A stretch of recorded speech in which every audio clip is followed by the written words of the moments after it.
Students, today we will learn to draw a sailboat.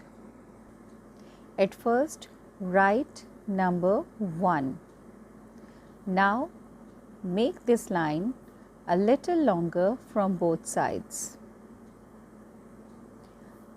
Here we are going to make a triangle. Now, draw a small slanted line here on both sides and join together.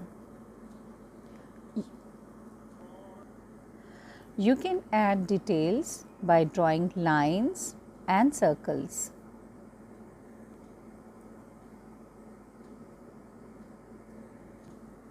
Now, let's color the boat. You can use pencil colors, markers or crayons. Yes, the sailboat is ready. Now, it's your turn to draw and color your sailboat. Hope you enjoyed it. See you next time with some new ideas.